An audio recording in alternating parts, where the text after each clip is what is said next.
And we're live, and it's 9:00 p.m., and we're right on time. And Are we're we? gonna get started? Yeah. Wow, Exactly we're on 9 time, but o'clock. that's a first.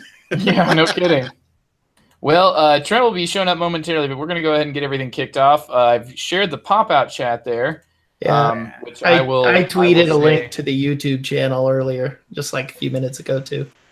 I will make the historically significant post in the live chat here of just the word "first" with an exclamation point. Oh, first post. I've been there for 10 minutes. Screw that. Oh, damn it. Someone's beat me to this. It's Dylan. He's got second. All right. So it's been moved and seconded. We will be starting this episode third. We moved second and third, and there is Murs. Well, we got count to four. We have a quorum. We have a quorum, and more will be welcomed as they join us both in the chat and in the live. Robert's Rules of Order.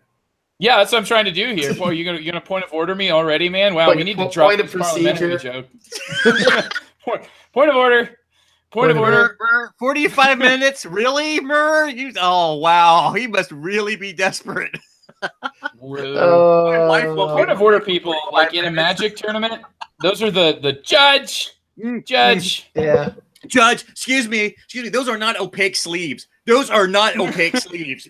I win. People have asked me to be like a delegate at the UU National Convention, and I'm just like, no. About the third time I heard point of order, I would have like flipped my crap and like destroyed the meeting.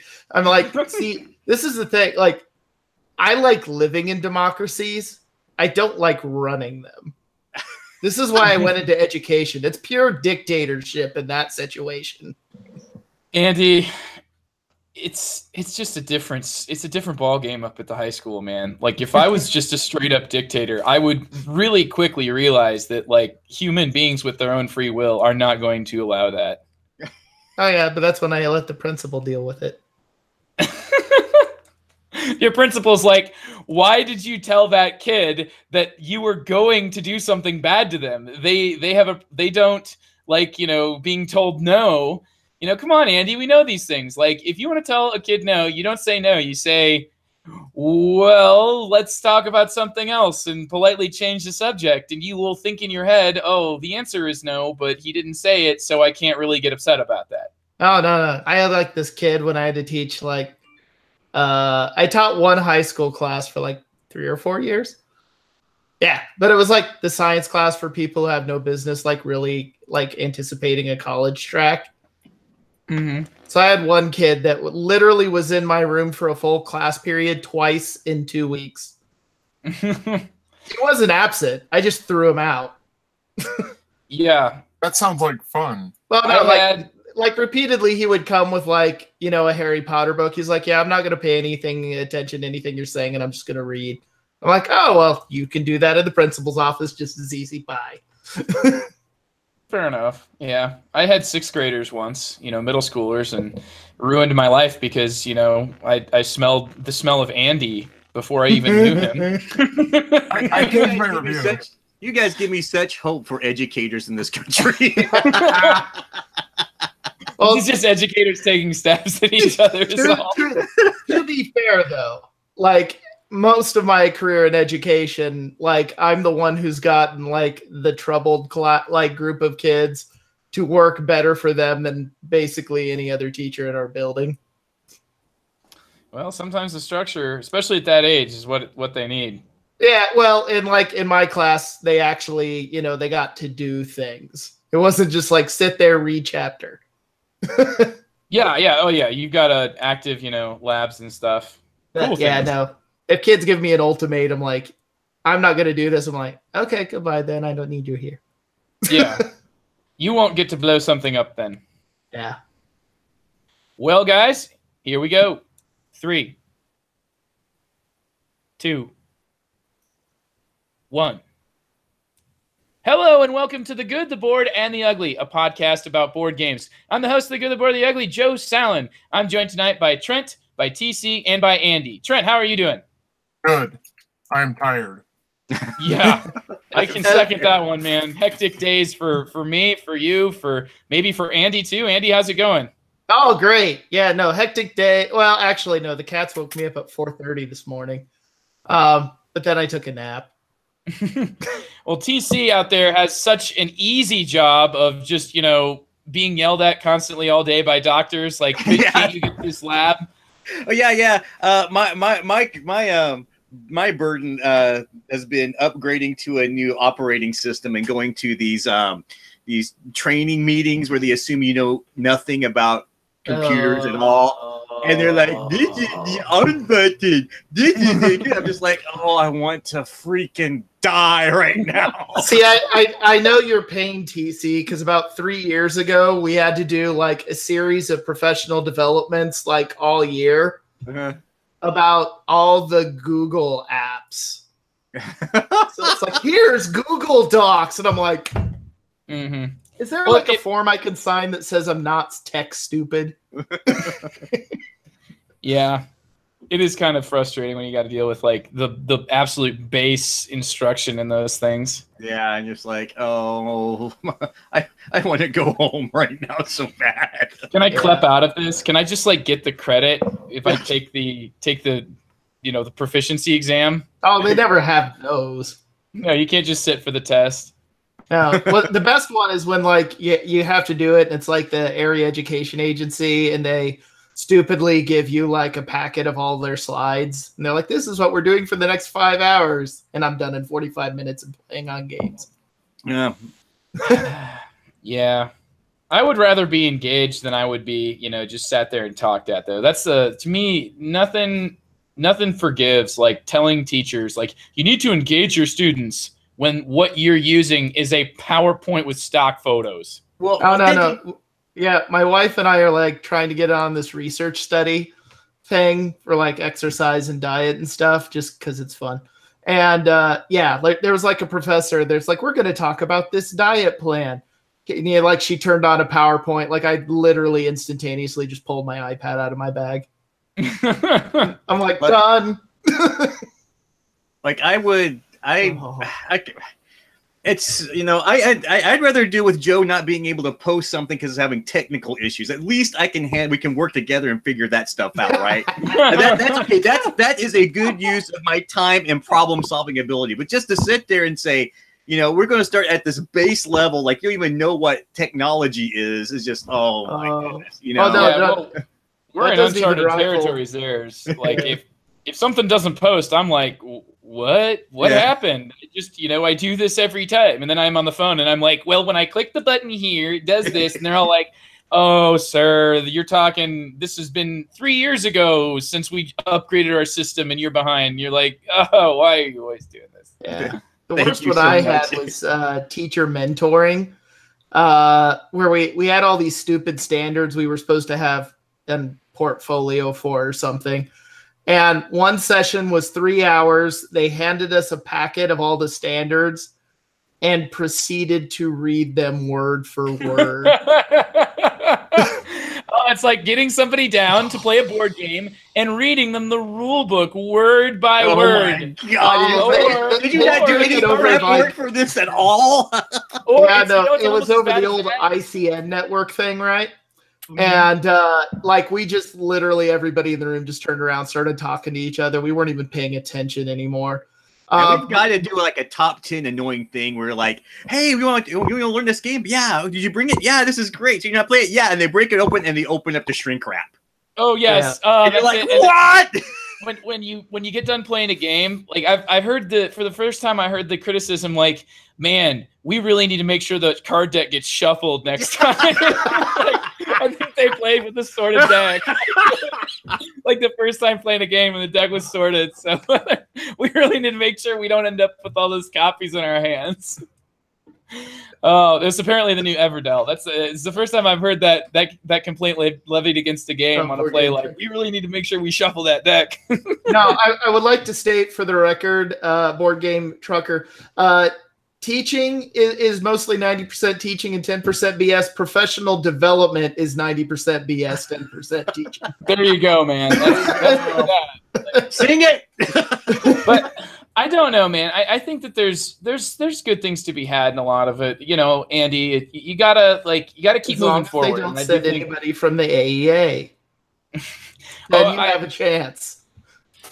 Yeah. Not always, man. You know, like everybody's an individual. I've taken good ones and I've taken bad ones. You know, No. You know what would really suck, Andy, is if you were bring in. You know what would really be rough, Andy? You know what's really unforgivable? Starting a board game podcast with 6 minutes of salt and vinegar about teaching. A board game podcast is not about board gaming. What's the world coming to? I thought I was on punching cardboard. About to say, are we talking about whiskey? We're talking about some whiskey and bands. Let's see. We talked about her, Joe. Okay, I got to complain about Trump for the next 10 minutes, and then we got to crap on things. Okay, let's get our crapping out of the way. So I'm enjoying being a guest host on the Secret Cabal. we have Trent. Yeah, who's just here as we just. Are you just going to light a match here? Because I'm pretty sure we've at this point removed the gas from behind the hose and just have it pouring into this house. Don't joke about like seriously. Like several houses blew up in Massachusetts today. Oh no, never mind. Okay, no, legitimately, I saw it on the network. Bad timing. They did not know that evacuated like 3 towns. I guess if I would have said like Andy's got a gas can, he's just been dumping it out. Maybe that would have, but I don't know. Yeah. So, well, anyway, condolences and hope for everything for the best for the Massachusetts victims of the fire. Like legitimately, like hope that's going okay. And everybody on the East Coast there, Murr and your folks out there, I think mainly to the north of you, are looking at Hurricane Florence and really trying to either bear down or get out of there if you already have. So hopefully everybody stays safe with some of these these hurricane season. In exactly 1 month, I'm supposed to be there. Well, Trent, maybe it'll turn into a rebuilding effort. Yeah. It might. I don't know.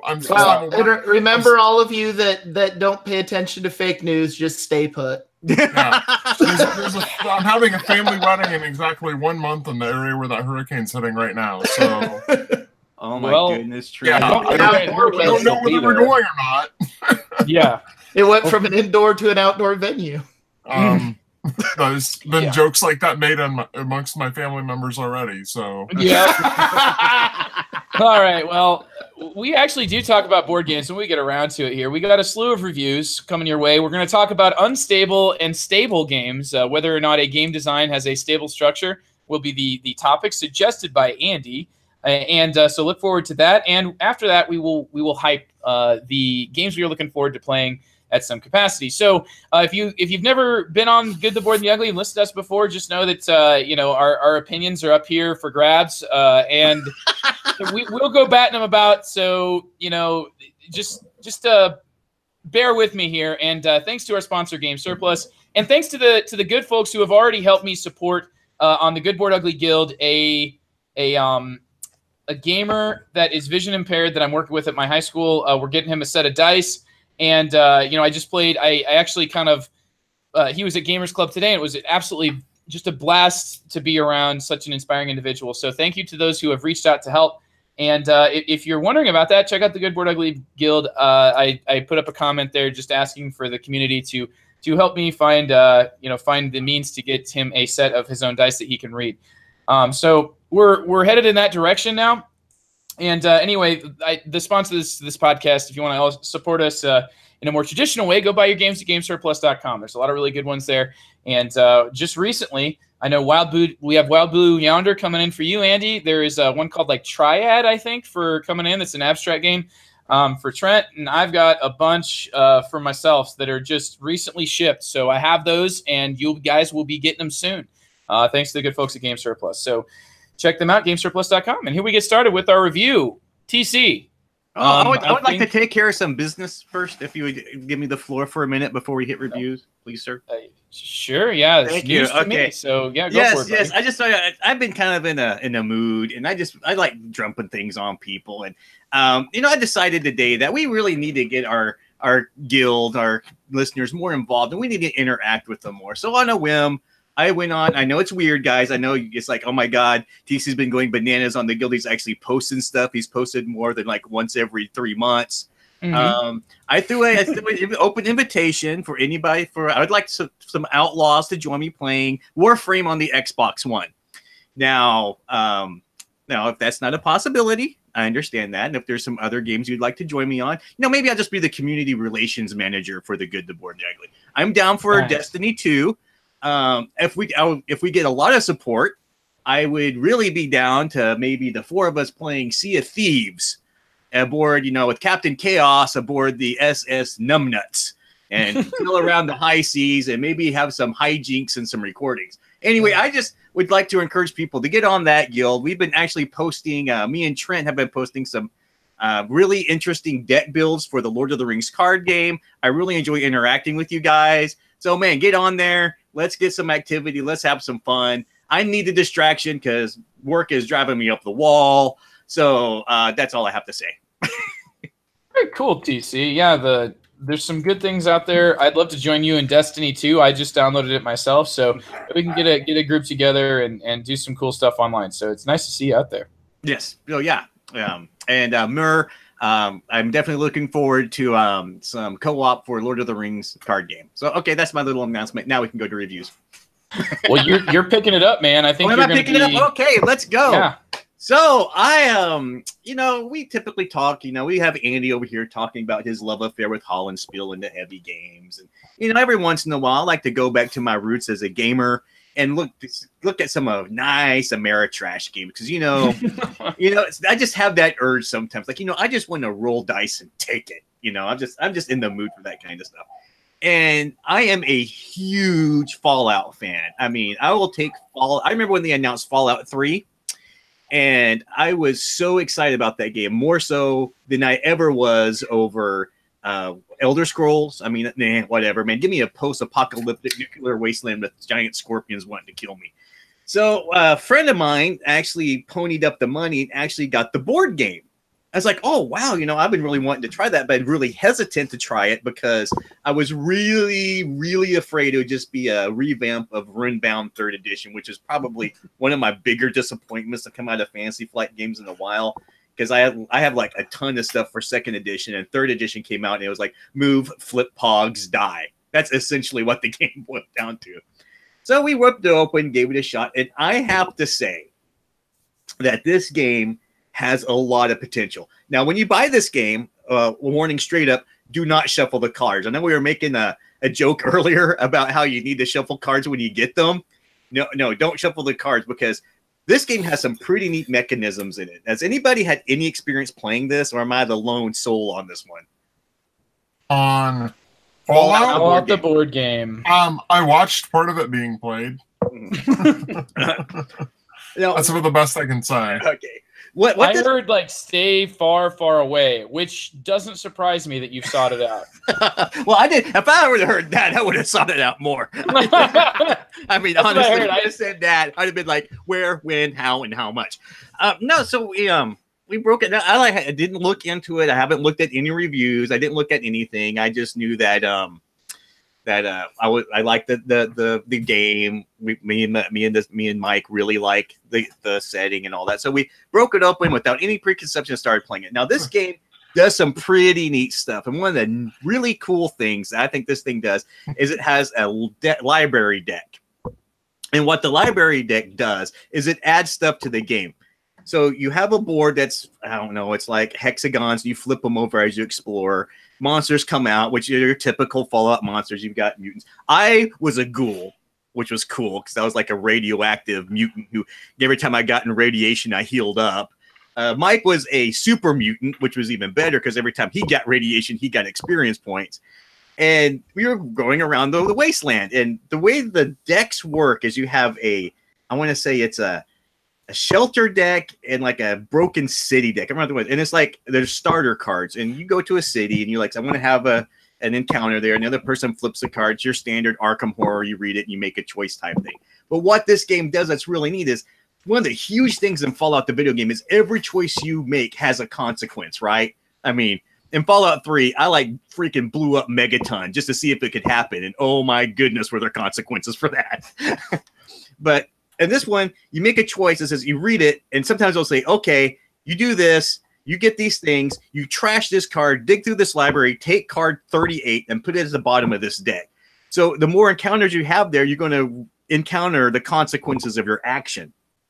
And so the whole game builds up that way. So this little deck of encounters is constantly evolving with different things that are happening based on the choices you make, which I think is a pretty neat idea. Another thing this game's doing that's really cool is that it really simplifies fighting monsters. The dice system, Fantasy Fight loves using multi-use dice, right? So you're rolling the dice for successes, you're rolling them for hits, and of course, if you roll for hits, it's the pit boy with the little icon, and you're hitting body parts, right? Arms, legs, and they hit like a rad scorpion. You gotta score like 3 chest hits.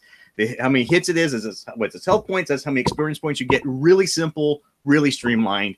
Some hilarious stories came out of our play. Mike went to a vault as a super mutant, just ripped the door off, just ripped the thing off, and there were some guys there, and they're like, "Hey, we want to come in, and what's going on?" And he had to make it like a charisma roll, right? Which he couldn't do because he's a super mutant. So I go to like a town as a ghoul, you get a tuxedo, go back there, succeed on my charisma roll because I'm a ghoul, like my flesh is all melting off. I like a tuxedo, right? So I'm super charismatic. I get in where he couldn't, and I explore this vault. It was really funny.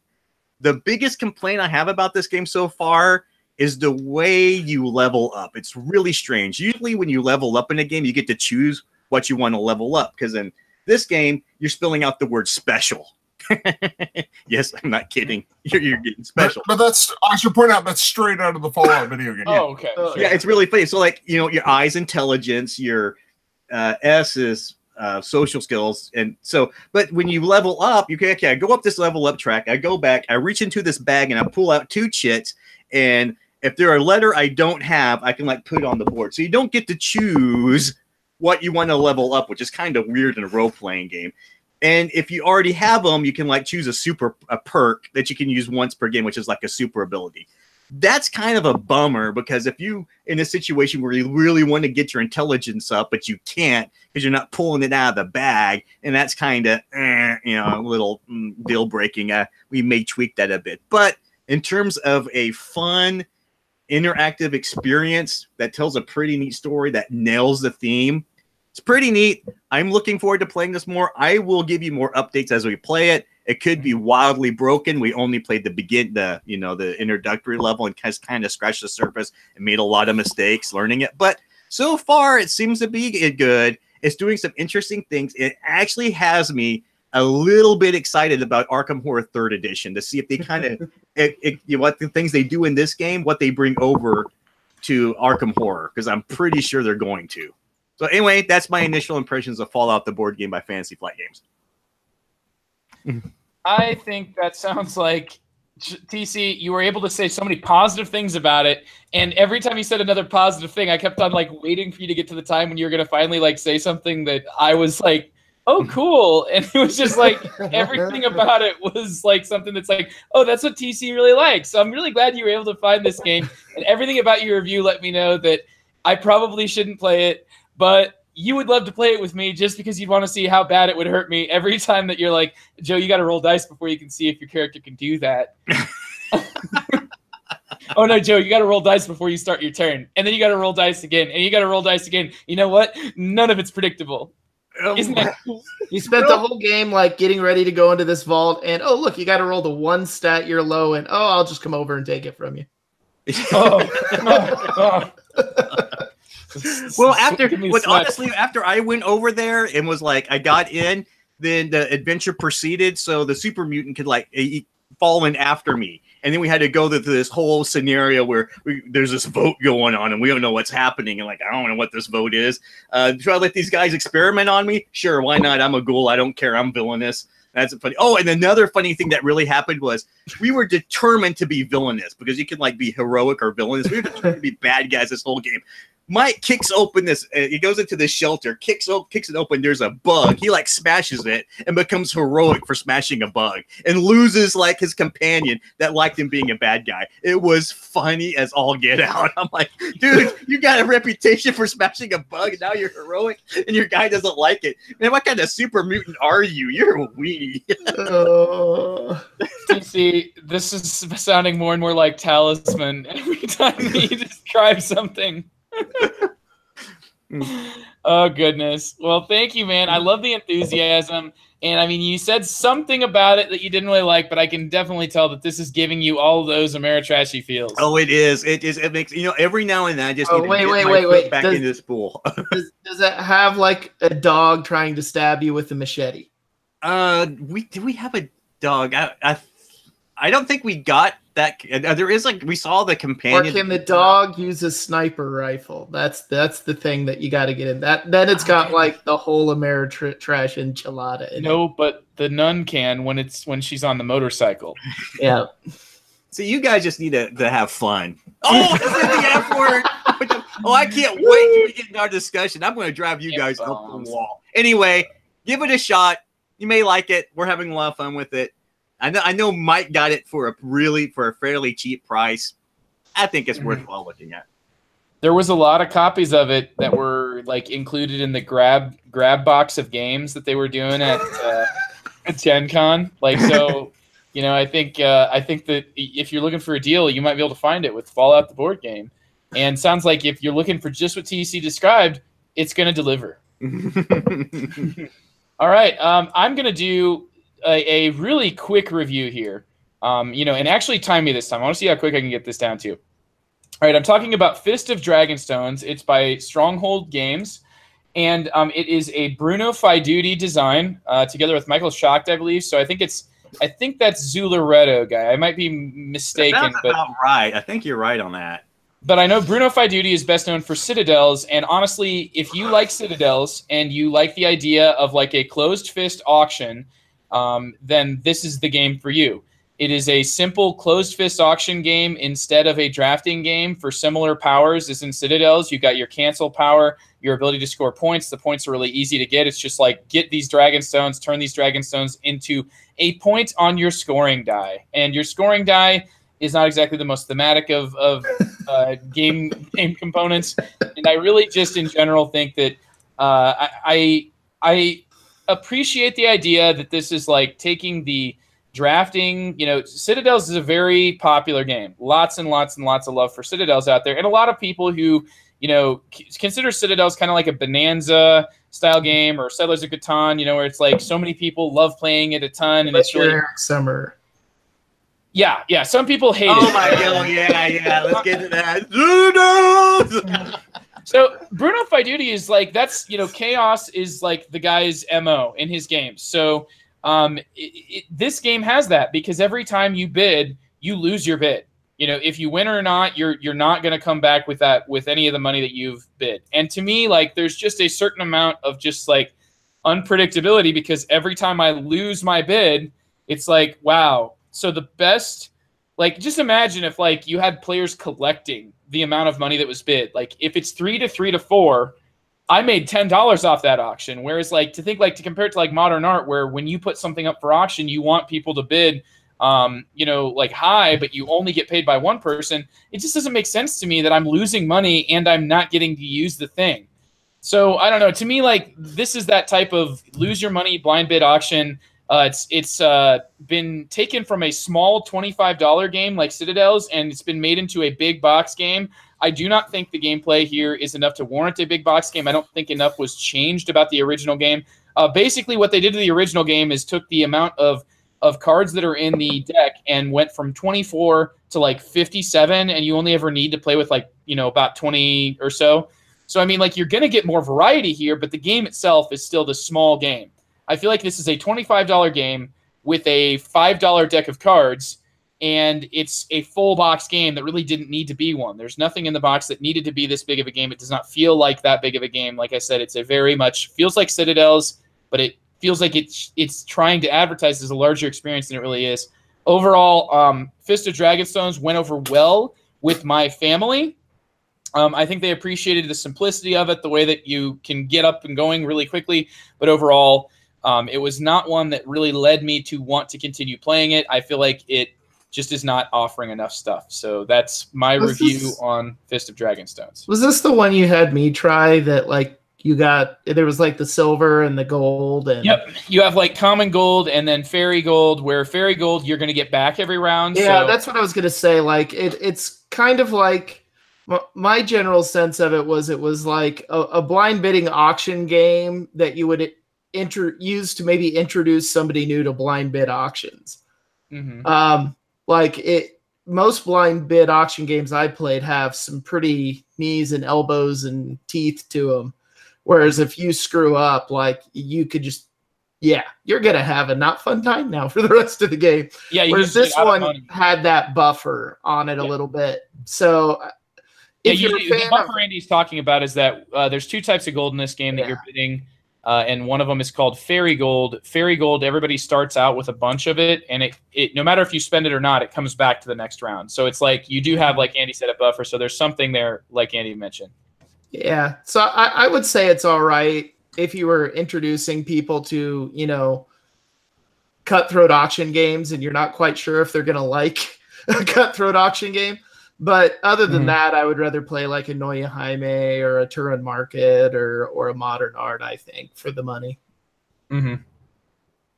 That's where I would go to as well. I just think that, you know, I don't know. I'm not super drawn in by the theme either. It's like I said, it feels like you're just turning some Dragonstones into points, and nothing about the Dragonstones really is super, you know, like grabs me and makes me feel like I'm, you know, in a tavern with this Fist of Dragonstones. I mean, well, I got a question. Would you rather play this or Red Dragon Inn? This by like a bajillion. Really? I'd rather play Red Dragon Inn. Yeah, but that's like asking, like, well, would you rather be tortured to death slowly, or would you rather spend an unpleasant afternoon and then go about your life? Well, the only other thing I didn't particularly like about it was in an auction game, I like there to be some semblance of an economy, so you kind of have an idea of how to value things. And with everything just kind of being a quirky power, it was really hard to figure out, like, how much should I value this? How much should I bid? Or if I'm playing a Turin Market or something and be like, okay, this is going to be worth this many points to me. Okay, then it should be worth this much dollars to me, or Scudo, or whatever they use. Where if it's just all these magic powers, it's kind of hard. Like, everything is just by the player, so it's hard to have any idea of what a reasonable bid should be on it. Unless you're gonna, you know, play this multiple times with the same people, so you can start to get a read on them. But I don't see it as a game that's, for me, worth playing that amount of times. Yeah, I think that Bruno Faidudi's goal when he's designing a game is to make it so that there's all these moments by which one player will look at another player that just got really screwed and say, hey, stop taking it so seriously. This isn't that type of game. You know, it just has all those types of moments where it's like, how much do you value things at? Well, that really just depends on whether or not there's anybody competing with you, and you really don't know until you get to the bid. And yeah, I see things go for like $1 or $2 just because, you know, there's nothing preventing that from happening. You know, because nobody seems to know how good they are, especially when you're bidding on it for the first time. Yeah. But I think there's just better auction games for lower prices than what you got. That's kind of the unfortunate reality here. So, but if you like the game of Citadels and you want to play a closed fist blind bidding game, this is absolutely it does that. And if that was your goal that you were when you set out when this game was made, then I would say this is that game. This is a blind bidding game like Citadels, and it works just like it sounds like it would. So that's Turin Market.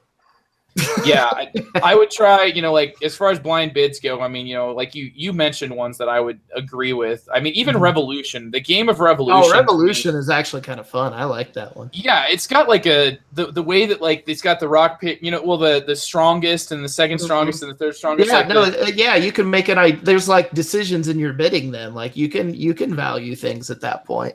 And it's all simultaneous, so it's not like, I mean, it doesn't have that element of like, in this game, you're flipping a card by itself and then bidding on it, and you don't know what's going to be up after that. Like, you know, there's more intentionality to Revolution. So I would actually say, you know, if you like a blind bidding game specifically, Revolution to me is actually, I actually still have, I think I still have Revolution on my shelves. I don't have it, but I would not be sad to have that in my collection. I really like that one.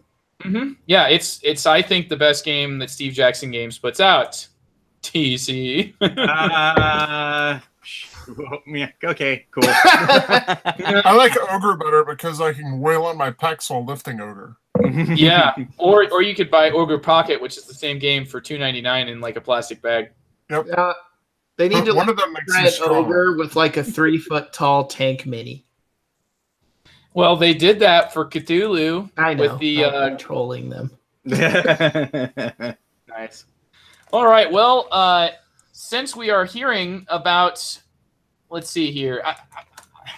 Between the two of you, I'm going to have Andy go right now because I think that Trent might have a game. I want to ask him a question that will lead us into our topic, maybe.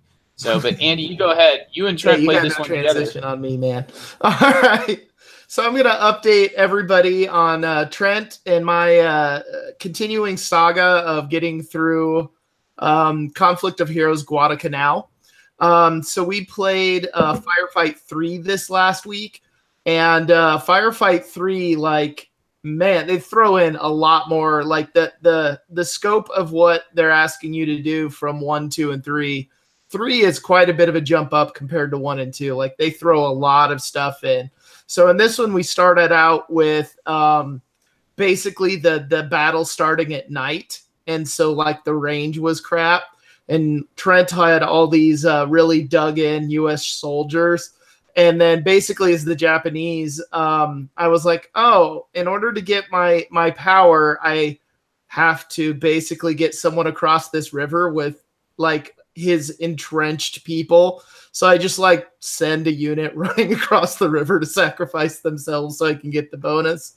But it brings in night fighting. It brings in a lot of reinforcements. It starts bringing in the rules for mortars, which are just way nastier than I thought. and basically what was supposed to happen, I think, in this scenario, based on our read of it, was the Japanese start out in a weaker position. Like, Trent has got this just U.S. entrenched area. And then I'm taking pretty bad losses comparatively because I basically am rolling 2d6. And if I want to, basically, and I'm only hitting him maybe on an 11 or 12, if not just 12 outright. So, like, unlikely any of my shots will connect. Then we got kind of to the mid game, and, like, the Japanese just get a frickin' human wave of reinforcements, and a bunch of mortar-like troops come in. So at that point, I started slaughtering Trent's units pretty bad. And then they add in the rules for an artillery strike, which was probably the most frustrating part. Because Trent got to use an artillery strike for the first time. And the way the artillery strike works is you first have to roll a d6. On a 1 to 2, it misses. On a 3 through 6, it hits where you're targeting. So if you roll a 1 or 2, it drifts by that many. So if you roll a 1, you drift by 1. If you roll a 2, you drift by 2, and then you drift in a random direction. So Trent went with his artillery strike against this massed mob of Japanese soldiers that would just get massacred by this thing. And he ended up rolling a 2, so it drifted by the most amount possible. And then you have to roll to see which direction on a hex grid it goes. In that situation, there was literally, he would have hit some amount of my troops unless he rolls just one number, which of course then was the one he rolled. So the artillery strike lands off into the beach, doesn't kill one single Japanese soldier. I then proceed to mortar the crap out of him. We're like, should we just call this at this point? And we're like, yeah, this is, no. It's not going well. So we thought how it's supposed to work is that he, as the United States, has to survive that mid-game just human wave rush of nastiness I'm going to throw at him. Because if he can survive until I think it's round 5, basically he gets to bring in a tank. And I looked at all the Japanese units, and only 2 out of, like, the 15 I had on the board would literally have even a chance of hitting that tank. So he could just drive over all my infantrymen, killing them as he pleases. It's kind of like a battle of 5 armies situation. Yeah, exactly. And so I ended up winning that one, and was pretty rough. But yeah, just the amount of stuff that you got to play with and use in this scenario was an order of magnitude bigger. So it was really, really neat. But yeah, it was very, very luck dependent in a few situations as to which way it went. But yeah, so we're gonna pause on this one because we played this for 3 weeks in a row now and play a little something else, and then come back to it. The next one actually starts out with all of the Japanese units hidden. So literally none of my units will be on the map, and Trent has to find them. So I'm still really enjoying it. I mean, historically, what's going on, works and it's shown. But yeah, it is what it is. Like, you go and play a war game like this, you got to understand that dice and luck are going to be a factor in it. And I think, what we did is the right way to handle this when you're playing an 18xx or a war game. When you can see one side has really just got this wrapped up, there's nothing wrong in just going, hey, let's call it and do something different, which is what we did. So still having fun with Conflict of Heroes Guadalcanal. Looking forward to reporting on further reports from the front. Nice. What do you have to add to that, Trent? I largely agree with what he's saying. I feel like Conflict of Heroes does a really good job of setting up a scenario and making it ideally, optimally play out like the historical thing actually happened. But as Andy mentioned, the dice don't necessarily play along with that. And it gives you a sense of, if the wind had blown the artillery hit down the beach a little bit, things would have been way different. Yeah. Yeah, I mean, I like the system a lot. I think it's like a lot of war games. You spend a lot of time positioning, and then it still comes down to the dice rolls. What you're mostly trying to do is improve your odds on a lot of dice rolls. Mm-hmm. And I think, to me, it's true of like Imperial Assault. Essentially, it's the same type of thing. You spend the entire game positioning and planning things out so that you have better odds on your dice rolls. And I enjoy that. That's perfectly fine and fun to me, but I think that it's overblown, the idea that especially a system like that is a strategic masterpiece. Oh, no. I think it's a good simulation. I think it's just a tactical game. Yeah. And it's interesting how that worked, because like initially the randomness for me was god awful. Like the rolls I needed to get to even like have a chance of like winging one of Trent's units was god awful. Like, I was out in the open and he was in fortified bunkers and foxholes laughing at me. I looked at the scenario and did some mental math, and I decided the best thing I could do during the first round is dig foxholes. And that's basically what I did, because it made all of Andy's rolls substantially worse. Like, it went from a hit on a 10 or above on 2d6s to a hit on 11 or above on 2d6s. Oh, God, and that mattered so much, too. Yeah. It was awful.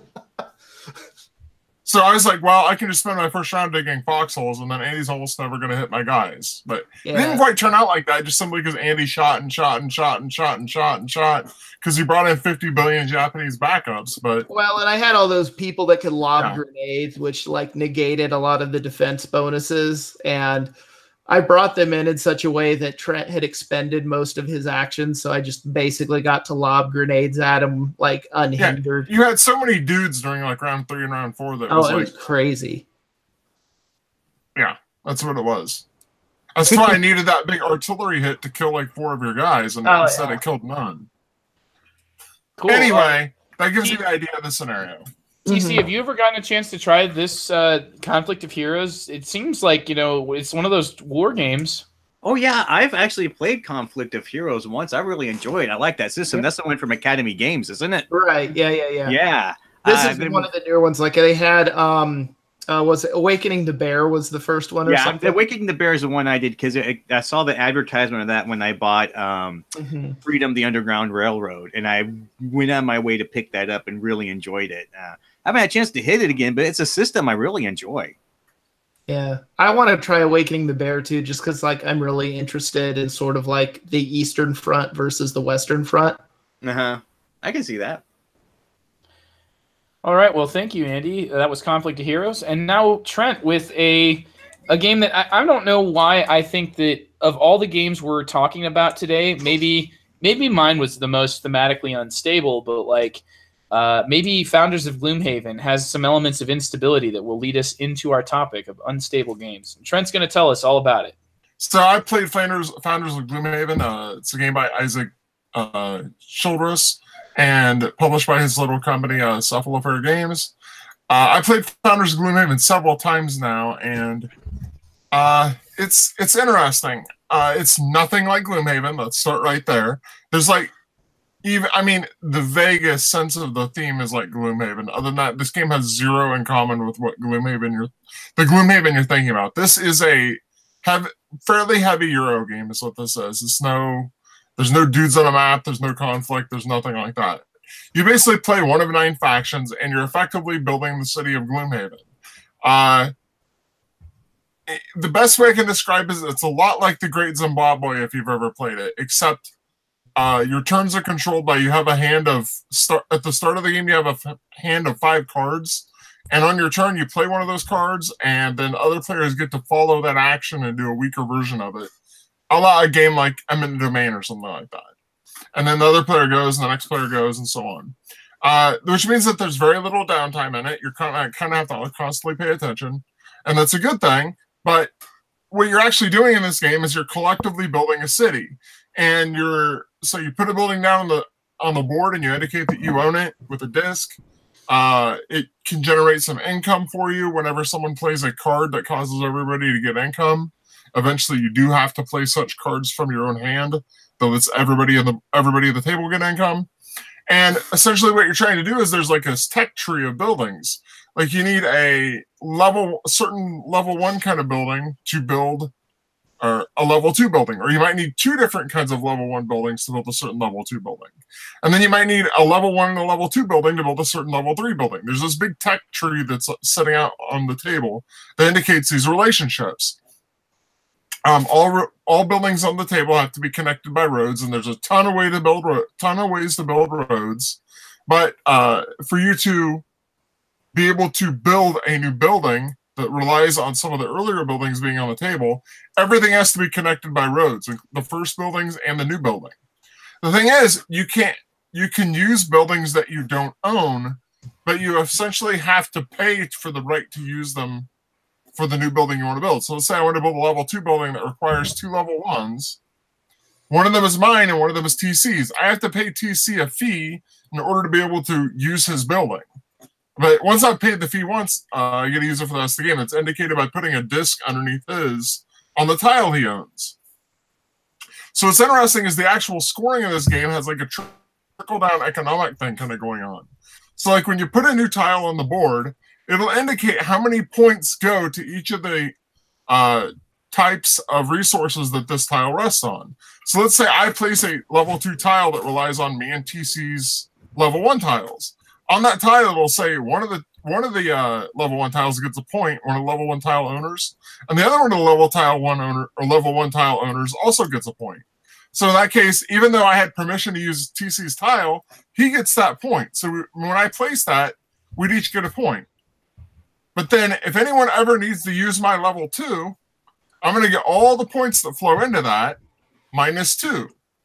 One of those goes to TC because he owns the level 1 underneath it, and one of them goes to me because I own a level 1 underneath it. It literally trickles down back to the level 1 tiles, which makes for some really interesting choices. It makes for some very tricky map building in places. It's really clever how the game all works together. And a key thing worth noting, each player has rights only to build a couple of kinds of basic resources.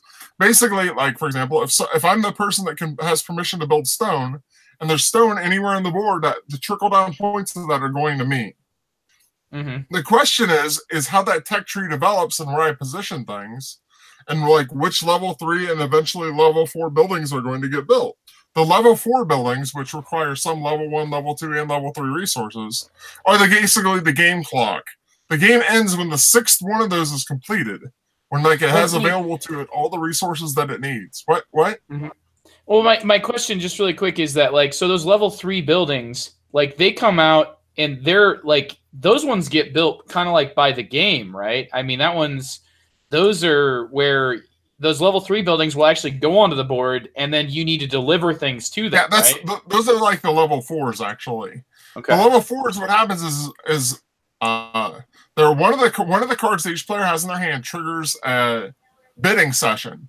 And the way this bidding session works is there's 3 possible level 4 buildings that could go on the board right then. And everybody bids. There's influence tokens that you generate throughout the game.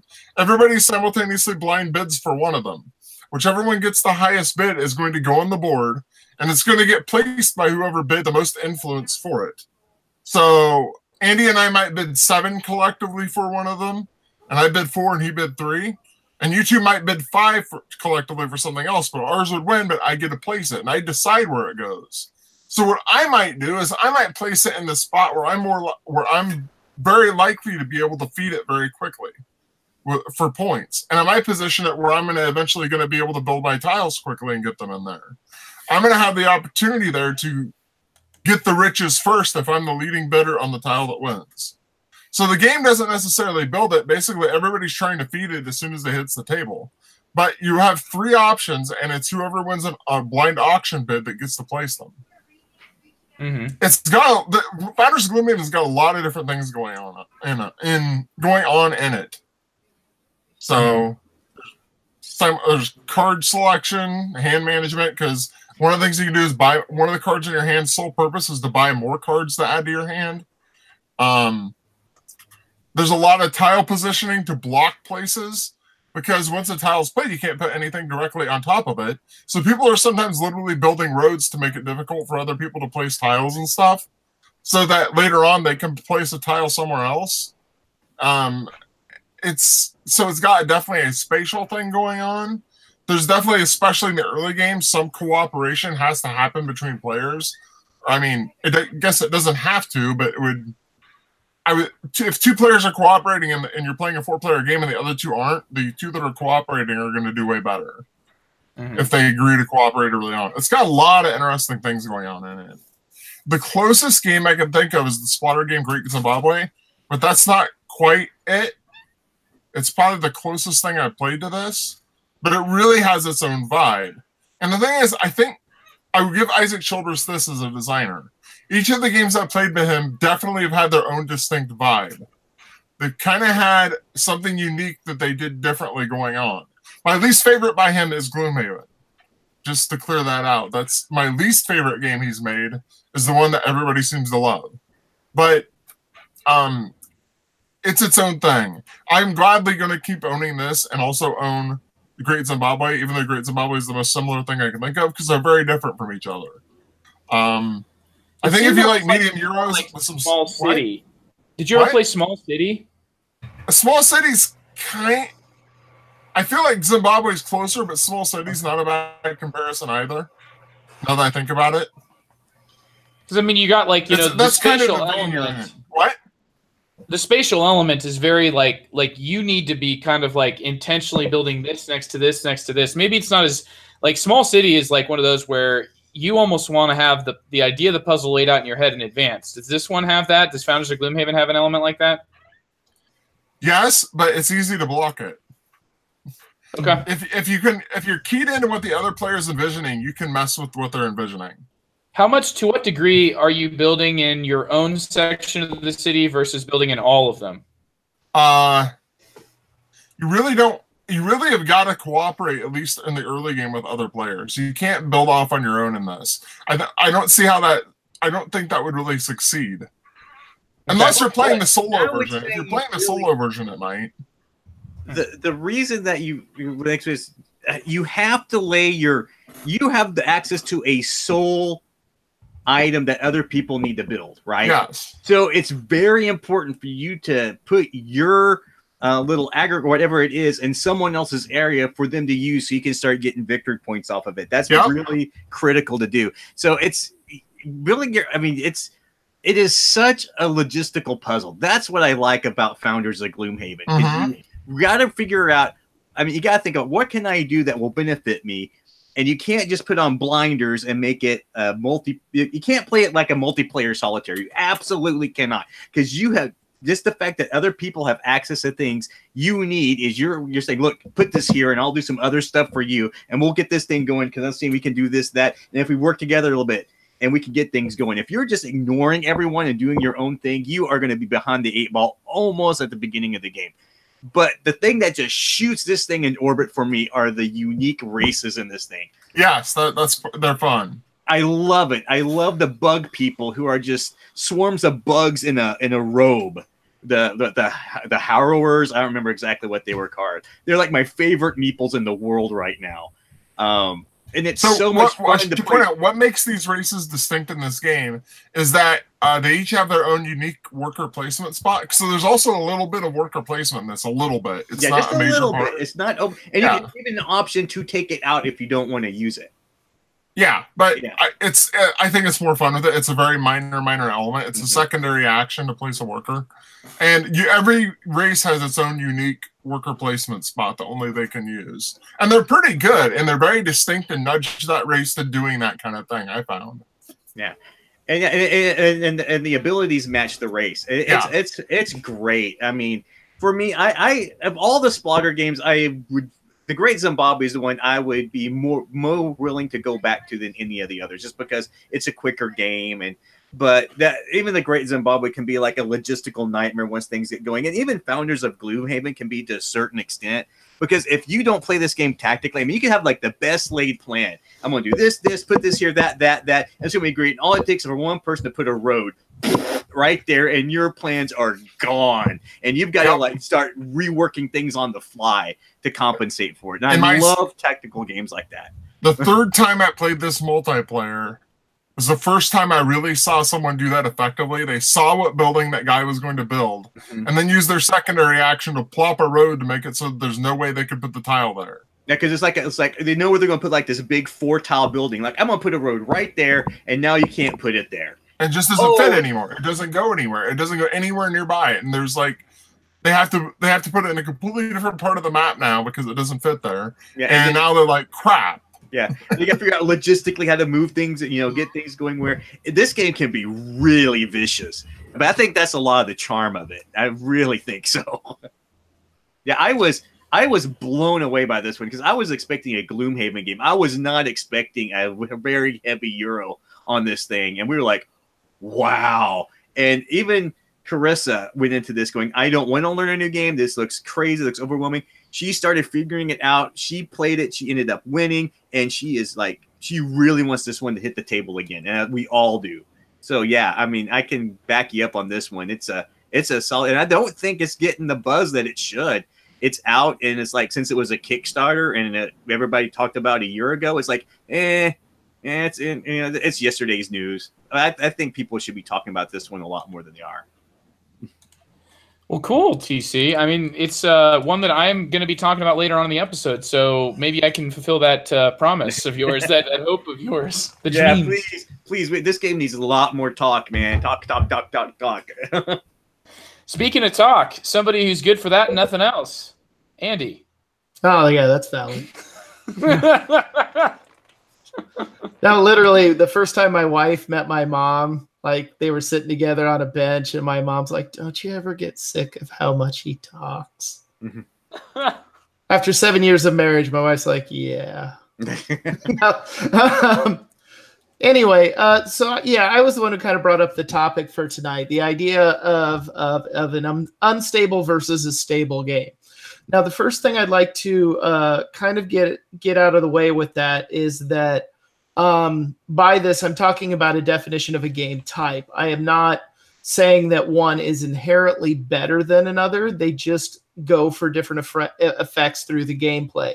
So let's kind of define what a stable versus an unstable game really is. So an unstable game, for me, that is the kind of game I see that based on a few decisions will quickly resolve itself. So those are the games that you would describe as being balanced on a knife point or something like that, that once someone tips it in just the right direction, it just steamrolls to that person's advantage very quickly, and then the game is very quickly over. So the scores tend to not be very tight.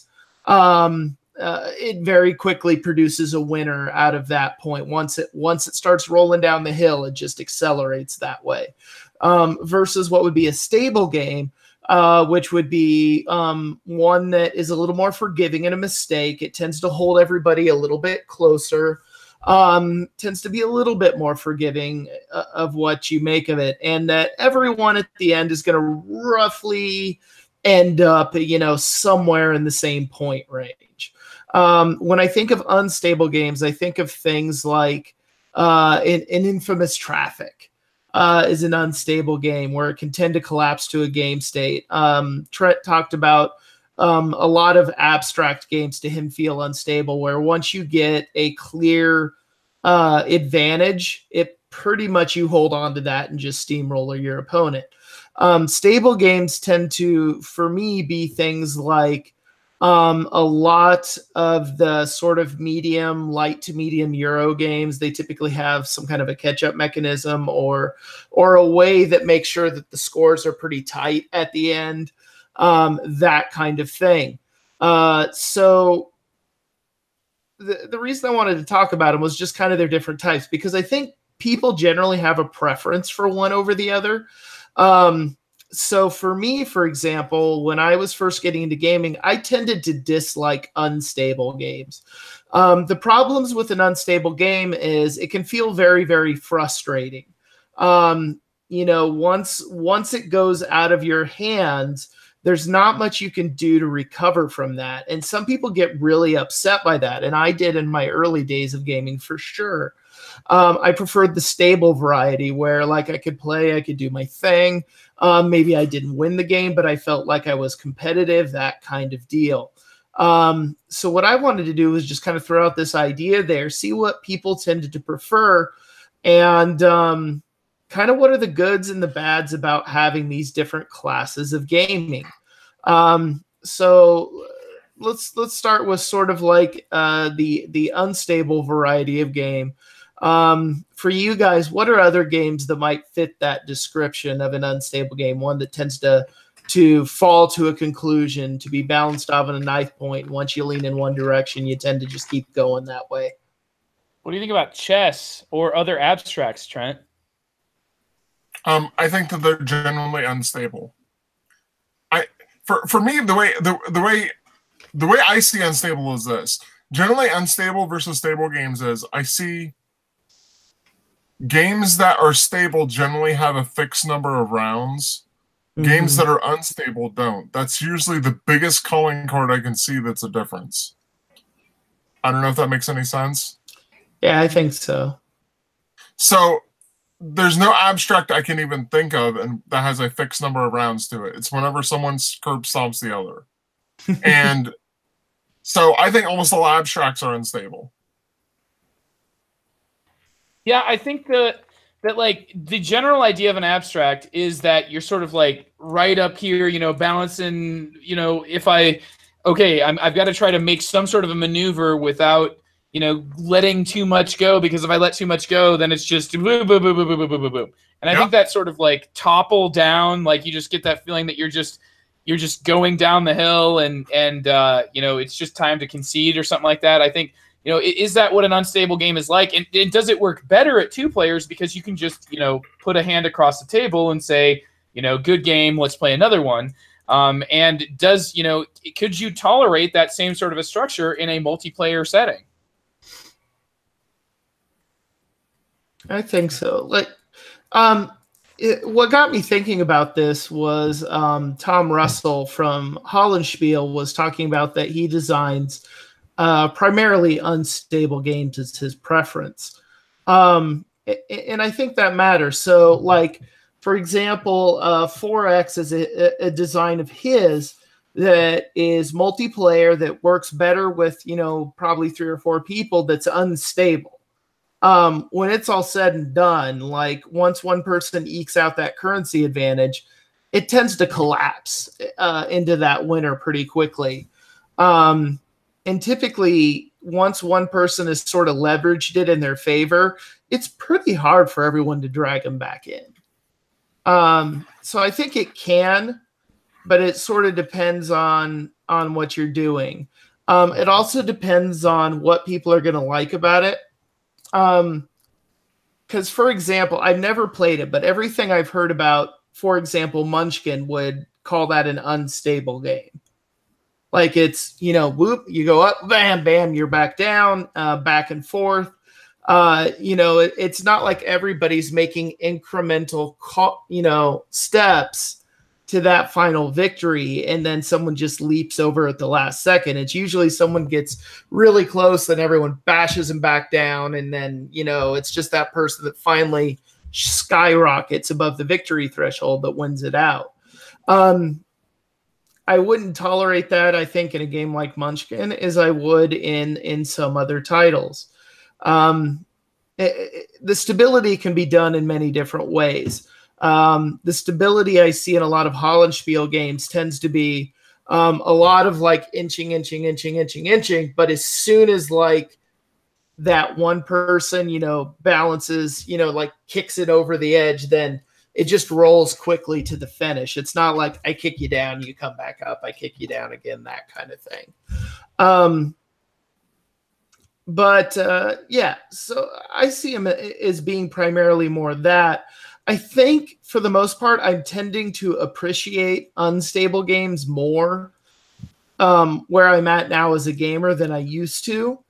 But they do have their disadvantages. Like I said, like it takes a certain mentality to enjoy an unstable game. You got to like that swing. You got to be okay with the fact there's like in a lot of like medium weight Euros in that range, medium heavy, medium light, medium, people often complain if there's the idea of a runaway leader. Like if the game system allows you to run really quickly to an end and there's nothing to hold you in check or bring everybody up, that's considered to be a bad thing. And I think I would agree. In most medium Euros, if you were playing and it was unstable, most people would be dissatisfied with that play experience, right? Oh boy. I mean, and I'm not saying that they're worse. I'm just saying that the type of person that would tend to like that. Well, I think that like when you get to the end of an experience and it feels like, yeah, what we just did was cool, but I feel like we all kind of ended up with the same score because this is more like kind of an activity that hasn't been turned so much into a game. Like there just isn't, enough variation between what each of us do and what we have access to really differentiate, and make it possible to even make those types of, deep cuts into other players' strategies. Sometimes you're all just so, what you're doing is so similar that it's really a game that's more about, the efficiency engine of $1 here, $1 there. And I don't think that's necessarily, I think that an efficiency engine game has its own sort of, a specific crowd that's going to want something that is not unstable, like the idea of a game where you can play and just totally get wrecked and you get down at the start and then just keep on being kicked on the floor. If it lasts long, I think that this type of thing happens a lot. And you're sort of like this sort of TC said it earlier, you're in Ameritrash games where like here's somebody wants to pop up and do like, here, I'm going to be an evil dude. And then you try to roll dice and like, oh, goodness, now I'm a good guy. And the guy that was following me that wanted me to be evil is going to be like, peace out, yo. I didn't want you to be a good guy. Come on. Why you go changing on me like that? So I think that, there's some pivots, and because those games don't have control, it can specifically seem like, really unfair. It's like the game has decided that this is going to be this hard for me. Now, is it like that to me is an unstable game? And I don't think, Andy, that's necessarily what you're referring to here. You're referring to a game where the stability is much more in the hand of the players than it is in sort of like a game system that's just going to like flip you around the opposite direction. Right. Yeah. And that's kind of what the way I'm going with it, I think, is that like, and I don't know, I haven't played it enough to pin it, but like we played Yellow and Yangtze last Sunday, right? And at the end, I felt like that was a fairly stable game in the end. It didn't feel that way when we were playing it, but then when it was all said and done, like the scores were pretty close. Like we thought one guy was going to run away with it, and they really didn't, because the final scoring mechanism had a way of sort of stabilizing the overall game event. Whereas I felt like the game it's based on, Tigris and Euphrates, that the times I've played it almost feels like more of an unstable game. Like if the wrong thing happens, you're just flat out of it. Like it's done. So would you prefer Tigris and Euphrates to Yellow and Yangtze then? Yeah, I don't know, not in the sense of that kind of game, I think. And like I said, well, kind of going with that, I think it's also important to acknowledge that we are talking about a spectrum here. Like, a game is not purely unstable or purely stable, right? Mm-hmm.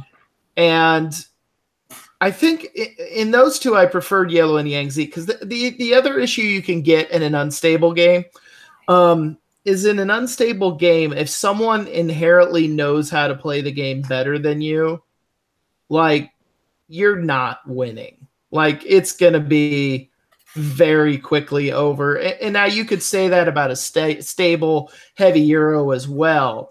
But it's a much more step-by-step gradual process, where in an unstable game, that if one person has more knowledge than the other, like you can get curb stomped pretty dang fast.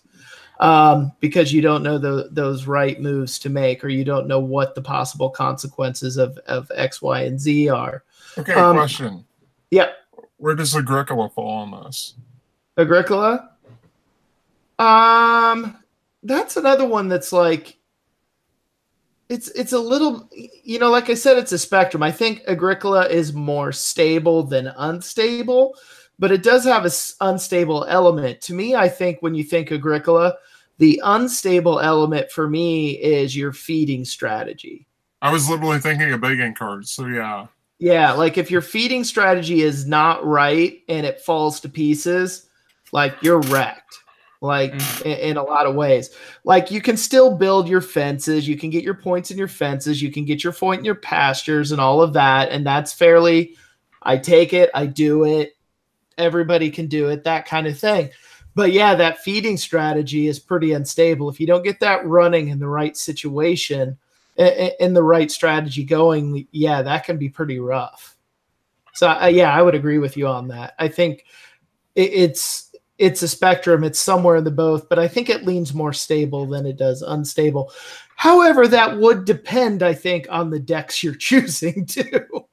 If you're playing with the Belgium deck or whatever it was we did, that felt a little more unstable to me. Yeah, I think that, we could almost go down the list and see, like, is the game unstable or is it stable? Like, is it, because every time that I feel like I can feel like a punching or a certain current, I don't want to say punching because that makes it come off like it's an interaction thing. Yeah, but I feel like you can have unstable that's not necessarily highly interactive, right? All right, I have a metaphor here I want to make. Like, is this the difference, Andy, between a game, like, imagine that all games are like getting on to a playground and sliding down the slide, right? Mm-hmm. And a stable game is like one where you're going to be sliding down a slide that's like, a plastic, like the safety specifically made. Well, like, I mean, like a slide that's specifically made for humans to slide down and not become injured. And then, like, the games that you're talking about are unstable here, to kind of paint a different perspective on it. It's like when my mom, who was an Iowa farm girl, she said that she thought it looked like fun to ride the hay chute. And if you know anything about hay chutes, like, that's not a place that you would put a human being down, because, like, there's probably like snails sticking out and stuff, and you're like, you jump down that thing and it's not made for a human being to ride. It's made for, like, essentially cargo to get tossed around. Well, so yeah, or like, if we're going with the slide metaphor, you have your modern plastic, and the nice wood chips playground slide versus the one when I was a kid, which was like solid metal and, like, it was like dirt on the other end if you were lucky. And you get on it like a 90-degree day and, like, your butt fries because it's solid metal, and oh, look, it was a little rusted at the bottom. So, ooh, nice. You just get a little good times. Good times. Little scrape. It'll just collect a small specimen of your skin. Or a good unstable, the teeter-totter, and your big brother get you all high up in the air, and you're having a good time, and they just step off. All right. Boom. Yeah, you fling. I wonder if Andy's ever been actually flung before. No, right, I made my brother do that. I was the older one.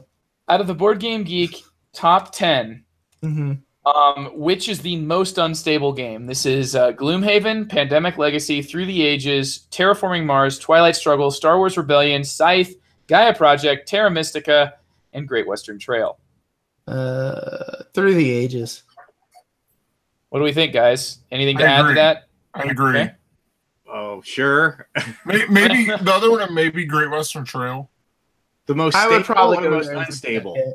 Yeah, the most unstable. Great Western Trail. Which Star Wars game was on there? A Rebellion, so the two-player. Rebellion can be pretty unstable. Yeah. I'm just thinking of Through the Ages, like, if you get hit with, like, more than one, like, war card of some kind, like, it's done. Yeah, is there a distinction between like is a game inherently stable, quote unquote, because it has training wheels, or a training wheel is a separate thing? No. I think that's very much a different thing. That's what I don't want to come off as, is thinking that unstable is somehow better than stable. Like, they're not. They're just very different ways of the way the game experience goes. Like, for example, if you're getting into Euro games, coming back to Euro games, well, I think a lot of your medium weight or lower difficulty tend to be stable games. That's because they're also shooting for mass market enjoyment, right? Well, I think in general, Andy, if a Euro game designer is trying to like design their game, I think that stability is a positive. Is like one of those. Absolutely. Like, to give you an example, in the top 10, Gaia Project and Terra Mystica are both there right now. And my question is, which one of those two do you find a more stable game? I haven't played Gaia Project to know enough, but I think I would consider both of them to be somewhat stable. I mean, there's a couple things that can really set you down a bad path. I mean, you can cut somebody off. Like, it can be like, if you play a 5-player game of Terra Mystica, I'm going to say that because Terra Mystica goes up to 5, inherently that 5-player game, there's just not enough turf on the map for everybody to do well. Right. I think in a 4-player game, you can kind of try to choose the open doors. And I would say that when it comes to doors being swung wide open and some doors being much more lucrative than others, I think, Andy, this is kind of like, when you've got your balancing mechanisms, when something in a game is way, way, way, way, way, way, way better for you, like at a given time, like say in Terra Mystica, based on the random setup of the game, you could end up where like the race is better than another period. It just looks way better. Yeah. And I think that that's because the game is more unstable, is that, like this one could come up with, the cult track mixes together with it, in a way that can make it so that like, yeah, right now the Chaos Magicians are just like this is the right setup for that, for them, so like I'd say that Gaia doesn't necessarily have that, or at least it hasn't been, it hasn't come as clearly apparent to me that there are certain things that are just way better to be done. Like I don't feel like there's really, really poor things to do in Gaia Project necessarily. And I wonder to a certain extent, I've never heard people hang on to Terra Mystica over Gaia Project for that reason.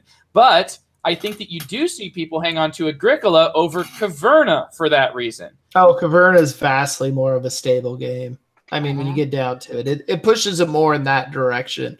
I think there's an element that I disagree with, though, and that's that one building element. Like if there's only one copy of every building and they're all available from the start in Caverna, then really like this is one of those elements of I just picture it being like this sort of this house of cards that's sitting here. All these tiles that are available are a house of cards, and if you take the right card out of somebody's strategy, they're just like, boom, everything's gone. You can't do that necessarily in Agricola, right? In Agricola, you guys mentioned the feeding, though, is not going to do the same thing to you. Like, stability-wise, feeding in Caverna is much more stable than Agricola. Yeah, absolutely. So that was my point.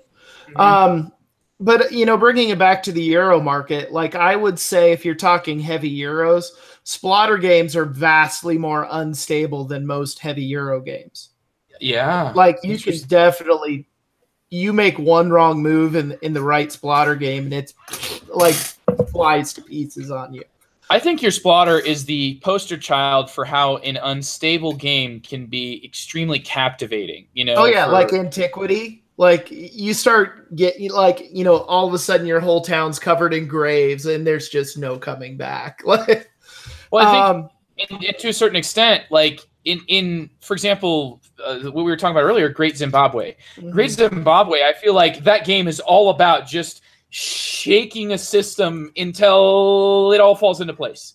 To me, it feels like there's so much that's turbulent, that's like, up in the air, that's unstable. And then as soon as you've got something to grab onto, some sort of a path where you're like, okay, well, I can see that this person has built this here and I've built this here, and I can use this god to use this. And I feel like there's just there's just such a giant ball of like it's like this atom, and you can see the nucleus with all the protons and electrons darting around, and you can just barely capture enough of it so that boom, the game's over and you're gonna win. Like, it's, to me, like, that's that sort of beauty of a splatter game where everything is tossed up in the air for a while. It's like the big old lottery with all the bingo balls that are bouncing around, and it's up to you to try to find out of those things that are bouncing around, which are all being, tugged by other players who are actually, specifically strategically putting all of these options into play for themselves and you at the same time, but only because they have to make it available to you.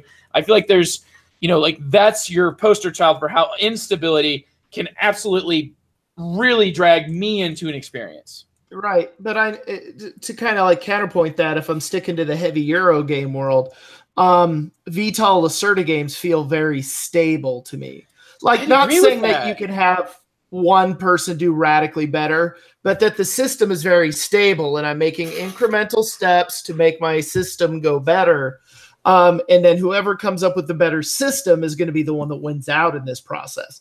But they feel very stable while you're doing it. It's just that you haven't figured out the system within that stability. But it doesn't feel like in most of them that if I make one wrong move, like, the whole thing comes crashing down on me. Oh no, it's like, just to think about like a boardroom meeting in Kanban, like every card that goes out, I feel like is going to guaranteed score every player at the table 2 points, and at most score a player that's been tailoring towards that strategy 8 points.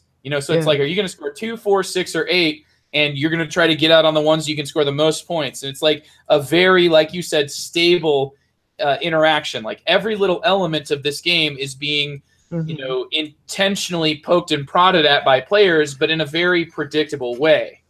Right. And that's my point, to say that one is not better than the other. I may prefer one over the other, but not that one is inherently better. And that's also a good point, I think, or a good way to show that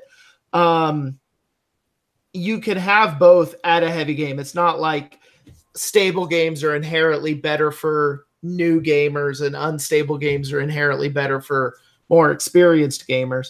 Trent, I think you've played, more Lacerda games than I have, and quite a bit of Splotters as well. What do you think I'm right on that, or at least on base? I think it depends on the Lacerda and it depends on the Splotter. Some of them are really stable and some of them aren't. It just really depends. Like, I don't think Great Zimbabwe is very stable at all. I don't think Food Chain Magnet is very stable at all, but Bus, I think, is pretty stable. I mean, I guess Bus, you can completely hose yourself, but if you're remotely careful, it's pretty stable and you can execute a game plan. And yeah, I've never played Bus. It just really depends on the individual title. I think you're talking about you're grouping together games in a way that can be all over the spectrum. Okay, that's a good point. I would say, Andy, that like, I think that there is like instability in the designers that you've mentioned, but I agree with you pretty much wholeheartedly on Vital Lacerda. Actually, I've never had the same excitement about the Vital Lacerda games that a lot of folks have, and I think that some of that is because of how stable the games do feel. How I feel like when I'm playing it, I don't see as much variation from one game to another, or as much variation from what one player is doing to another. Not necessarily in a bad way, but just, I don't know. I never get super excited about it. I would just say, though, that, like, I think that I want stability from some experiences and instability from others. Like, to me, it's not that being stable is inherently a better thing. It's that instability can be super interesting, and it's like you've got to catch. It's like trying to catch, a fleeting moment, and it's really tough. It's like trying to grab fireflies in the summer, and I feel like stable games, on the other hand, can be very like soothing, and right. It's just, unstable games are not necessarily the best to play after like a long, stressful week for most people. For me, it's probably stress relieving because I'm crazy. But for the vast majority of the human race, like when you get to Friday afternoon and you're done with work, like playing like PAX Renaissance might not sound like the best idea to you. But there's an example of like the most unstable game that I can think of. Like the regime changes in the PAX series to me is the most unstable a game system gets without losing me. Like to me, it's very captivating because these things that come out all have other systems that are specifically balancing players from just immediately pulling the trigger on a huge swing. You know, you have to like sort of do something to get there. You know, you have to have either commanded some sort of economic advantage or have some sort of another way to flip, you know, the regime into a different, you know, scoring condition. Well, and to bring this back into also, you know, the area that I tend to play around in, if you're talking train games and 18xx, if I'm going to take that down this path of stability versus instability, I would say that your operational engineering games are for the most part stable. Like when you play in 1846, it's a pretty stable experience. You might cut someone off somewhere here or there, but you're going to ride this plan throughout the game, and it's going to be, you know, follow a certain predictable path. Whereas if you play like an 1817 or an 1830, that can be a very unstable game. You know, when you get company dumping and liquidation of companies and selling shares to you know, rearrange turn order, it can feel very chaotic, even if it's to an extent predictable chaos. But you know, that's how I feel about it too. It's kind of the feeling you get. Like I think stability is good if you want to have a game where you just kind of want to enjoy yourself, whether it's you enjoy that through heavy number crunching or whether you enjoy that through some just relaxing situations. You know, like playing a game of Rococo, I find to be just a very nice, relaxing experience, even though it can be a little cutthroat with the area control. Whereas, you know, or playing a Vinos even falls into that. You know, I'm crunching a lot of numbers, but I'm not like heart palpitations waiting for that person to dump a company on me or perform a merger that I'm not ready for, or to cut off my opium traffic route or whatever. I think they both offer different experiences. I think it's going to come down to individual preference and really the preference on the day. I think the goal I try to do for myself and others is try to convey what this game is going to be like before I get people in it. So, this side. That's not working. But for example, if I'm going to sit down with a crew with infamous traffic, I'm going to be very upfront about the instability of this game. Like, if you want a game that's going to be nice, we're going to come up with a plan, we're going to execute it. This is not the game you should be playing. We're going to be cutting each other off at the ankles. Like, you're going to do some, I'm going to counter, we're going to do it this way. And at the end, we're going to be like, oh my God, who won? They did. How did that happen? Oh, this. Done. But I think you need to kind of be upfront with the stability of your game to people, because otherwise I think you're kind of setting up for a not ideal play situation. If you have someone that likes to execute a plan, to build their engine, to be efficient, putting them in an unstable game, if they're not ready for that, like, that's going to lead to a bad experience overall. That's, you know, that leads to a lot of people doing the sigh or the growl or the sort of glaring at you in the board and why the hell did you make me play it kind of thing. You mean the way everybody feels when they play with you, Andy? Yeah, pretty much. But conversely too, like, if you take someone who primarily enjoys unstable games and you put them in a stable game situation, like, they're just bored to tears. They're just like, oh, nothing seems to matter. I'm doing a plan. Yeah.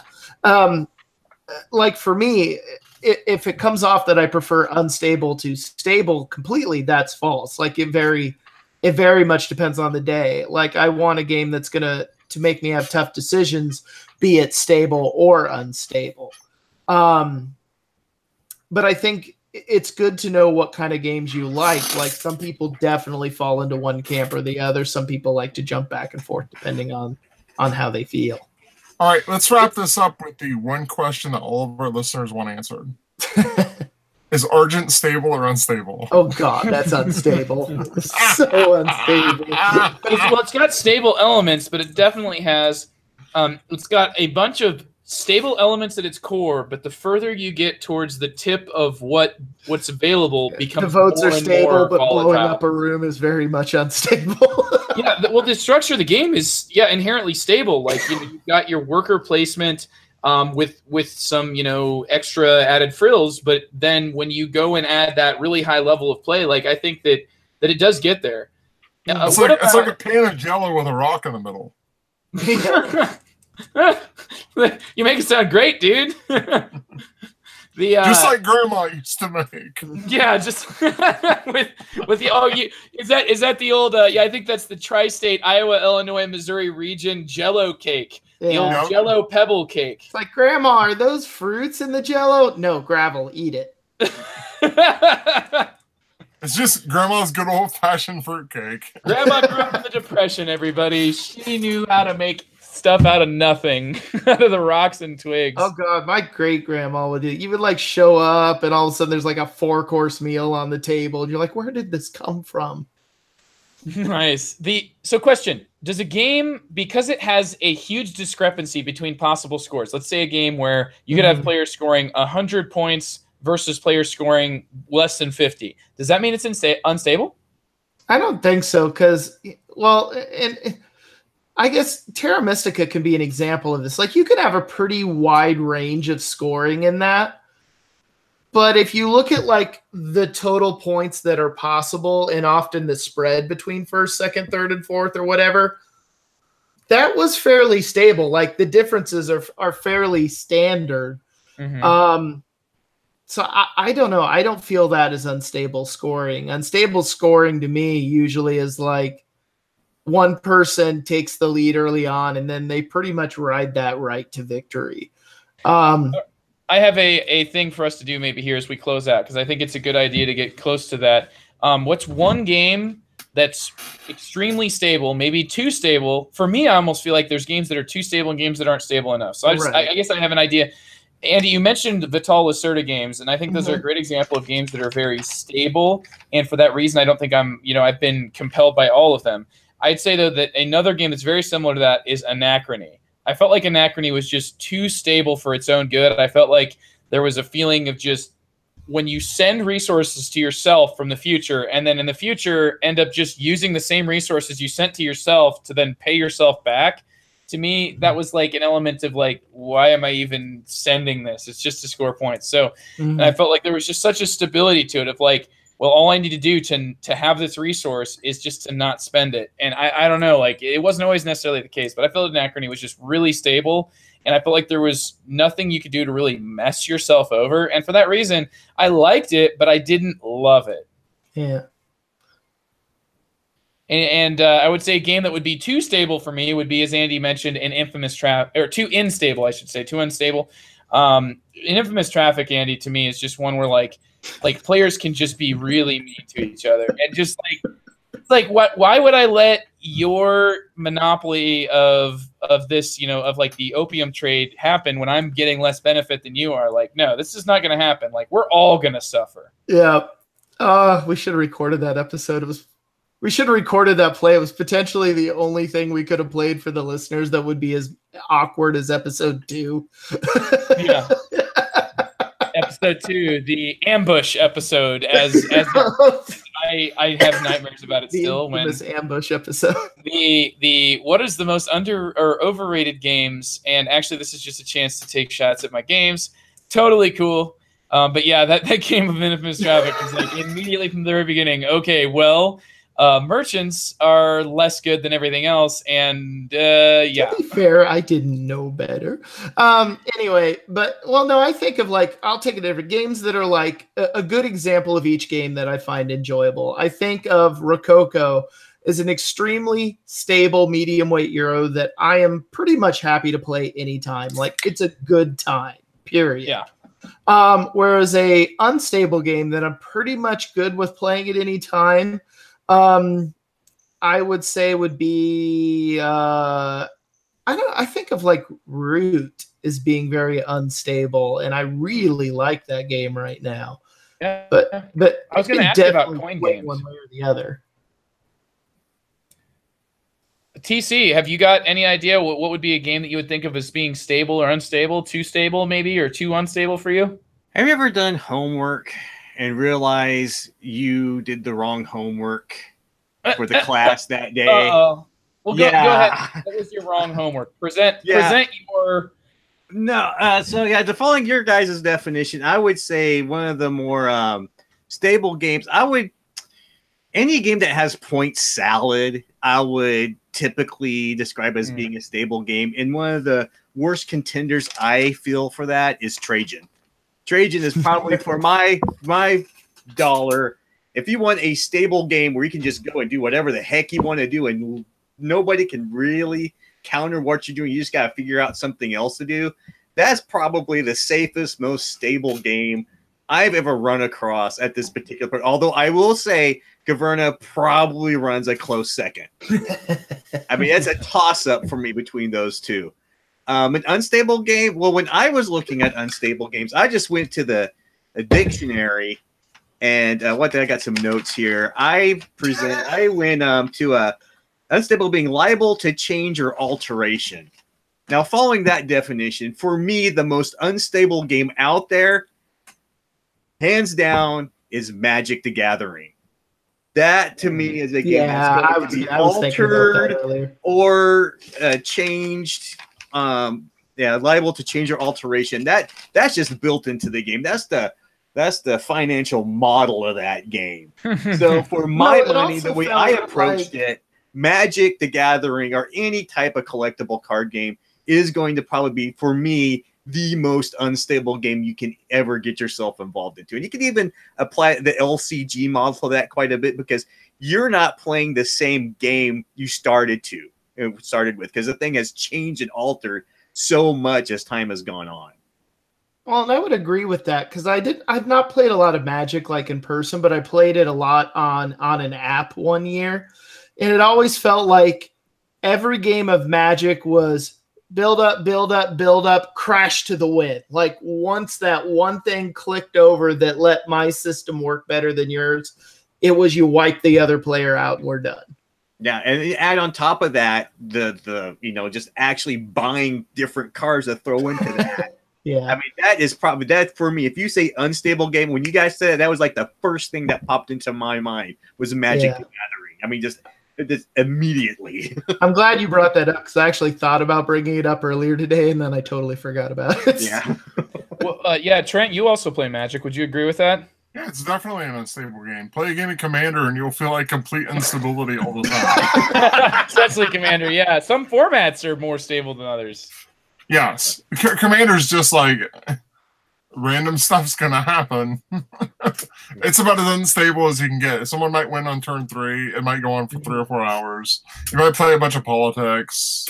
Yeah. So what about you, Trent? What's like a good example, stable or unstable? You wanted me to name games I like, or just games I consider to be good examples? Either or. Okay, I'm going to go with good examples rather than games I like. An example, when I think of a stable game, the first game I think of, and this doesn't seem funny, is Race for the Galaxy. That to me is about as stable as a game can get. There's almost nothing anyone else can do about what you're doing. Yeah. What can someone else do about what you're doing in Race for the Galaxy? Nothing. The only interaction that really is in that game entirely is like the card you select for what round there's going to be. Or is that the one where you can follow someone's action? Like, that's eminent domain. No, eminent domain. That's less. I consider that much less. I think Race for the Galaxy is really stable. Okay. You can kind of leech. I understand though what you're saying. I think every game I've ever played of Race feels like I had a good plan going, just their plan was slightly better and they got there first. Like, yeah, I don't ever feel shut out. It's kind of like it's like the game at the fair when you're sitting there with the gun and it shoots the water at the target and you just want to keep fixated on the target, and if it moves, yeah, you just it's want like to we keep... both filled up our balloons. You just blew it up faster. Yep. So my favorite unstable, and I'm gonna have fun mentioning this, is Cosmic Encounter. I can't think of a less stable game. Oh, that's true. Well, Yeah, Murr's that's gonna love almost that. squarely Yeah. unstable. It's like to me that is like the end of the unstable one. I think Magic's more stable than that. Yeah, Ooh, I would would agree. disagree with that, Trent. I would heavily disagree with that one. Because okay, I will absolutely give you that Cosmic Encounter is wildly unbalanced. That is the nature of that game. It is. However, the balance and the stability that game comes in is not the powers, but how other people play the game, because the victory conditions is right there on the table. And there has been the games of Cosmic Encounter where everyone won but me. And that was an intentional choice of everyone at that table to do that. I mean, that it's the players that keep that game under control. And it's right there. It's like, it's like you can see that you could have like the most overpowered, freaking amazing, out of control race out there. But if you're going up on that track, everybody else at that table is going to do everything in their power to hold you down. That's where the balance comes in that game. And the meanness where you can just like team up on people. The meanness. I thought that was a moment of pride. That's like a selling point for you, TC. You're like, I was the sole loser of a game of Cosmic Encounter. That was the most. That was hands down one of the most amazing games I've ever had, because I had like 3 people at the table, and they saw this like, look, all we have to do is work together, crush TC. All 3 of us go up 1, and TC is going to completely lose, and we all win. And it's just like it was a big negotiation. It's like, okay, that's going to happen. Like, okay, cool. And I literally had the most overpowered race out there. I was crushing it, but everybody held me back. They saw a strategy around it, and they executed it. So yeah, but I would say Magic is way more unstable just because of. That's the structure of that game. The financial structure of that game is to make it unstable just so they can bleed your wallet. I mean, that's the truth of that game. Interesting point. Yeah. Well, I would say that, yeah, the balancing between players, and kind of like that idea of there's always like, there'll be something hugely stabby that happens in Cosmic, but what you're saying is that it immediately gets balanced because the table takes it in and sort of processes the information. And really, the information is the politics of it are the game, is what you're saying. Well, this might be a topic for a different podcast because we're getting kind of long on time here. But an interesting point that I've been thinking of listening to everybody. Is balance the same thing as being stable? That is a good question. Yeah, but I think that's an idea to chew over for another podcast. We'll be here an hour. Yeah, good point, Andy. So speaking of which, let's get started here on our hype train. I wanted to say, since we talked about it earlier and TC wanted to hear more about it, Founders of Gloomhaven looks like it's going to be a really interesting city building game where you actually vote. I mean, it's one of those heavy Euro games where it involves like a voting aspect. It reminds me of Lancaster. I feel like I've said Lancaster a lot in the last year because I think there's a lot of designers that are looking at elements that are present in that type of a very unique, because it involves the Euroized system of politics that you see from like the voting system of different laws. And I think that the same sort of idea is going to happen here in Founders of Gloomhaven as the city is built by those big buildings that come out when players vote for them. And I'm just looking forward to getting to enjoy all the elements that you guys have previously mentioned, like the different unique races and the sort of leeching off of other players and only having access to what other players make available to you and trying to get that available to other players so you can get some points.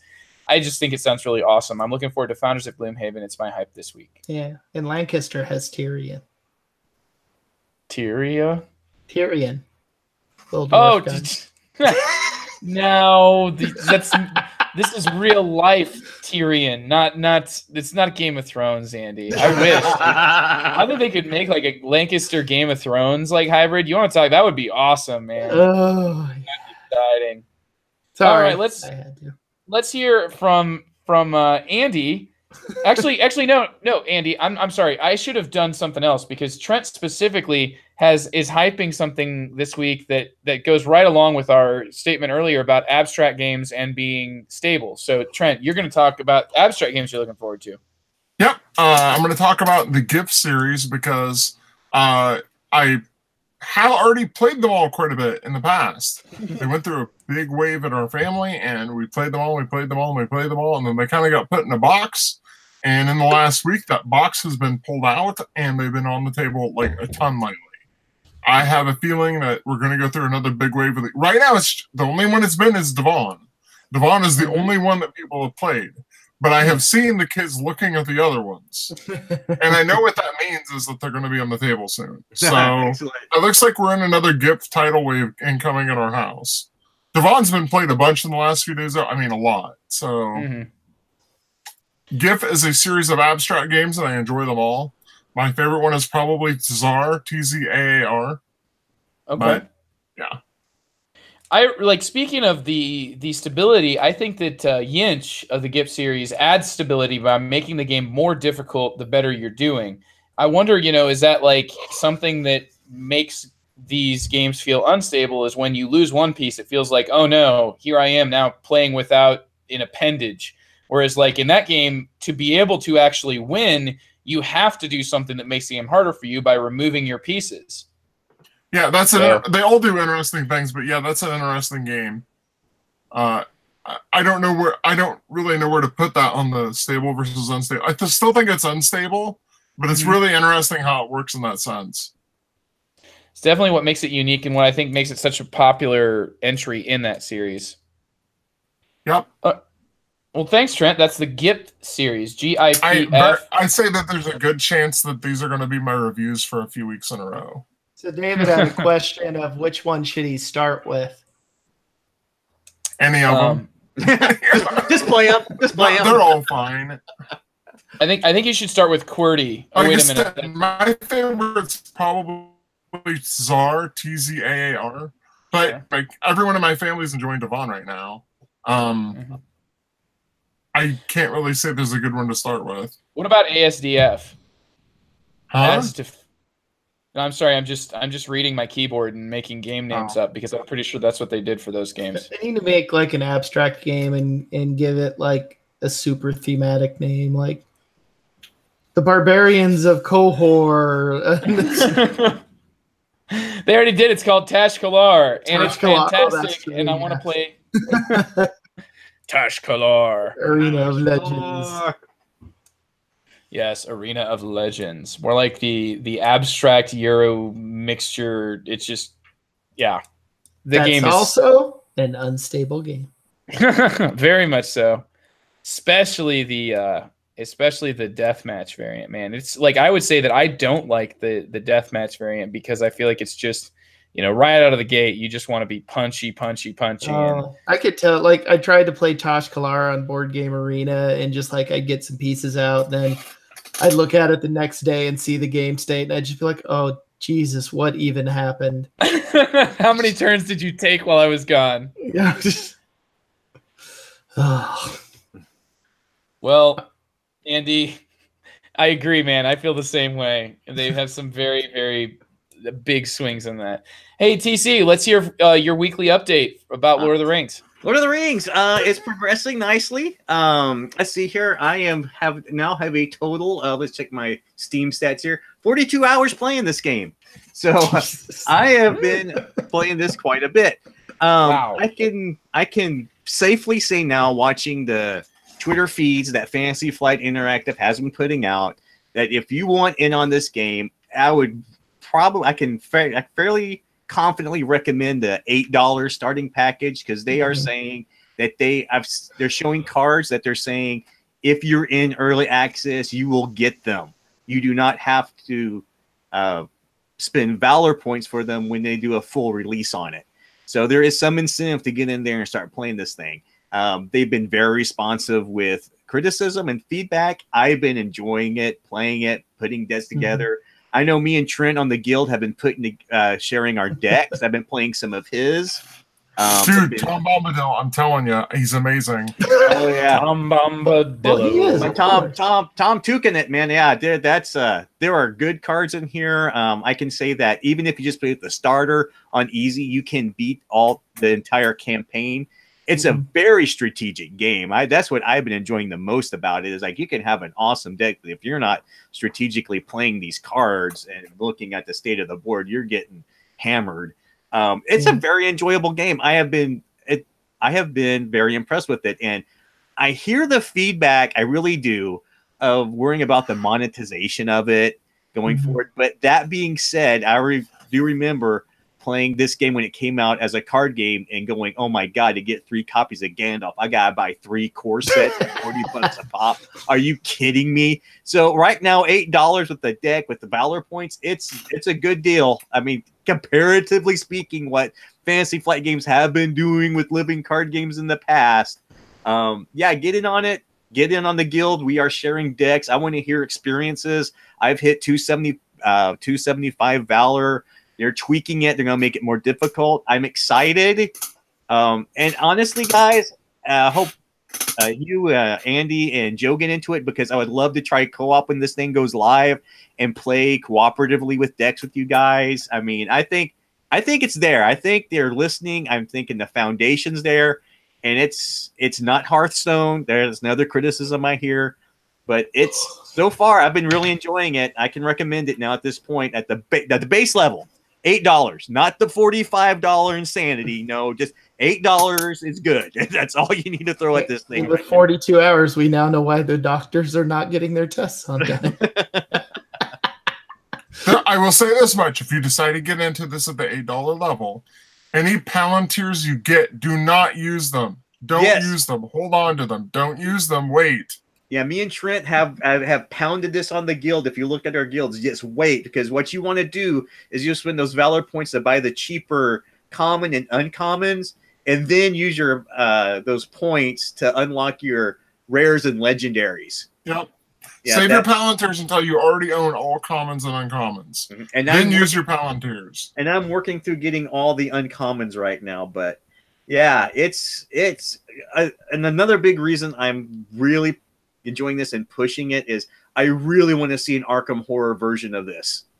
I really want to see that. I would like to see Arkham Horror almost exactly like the card game, although I know they won't do that.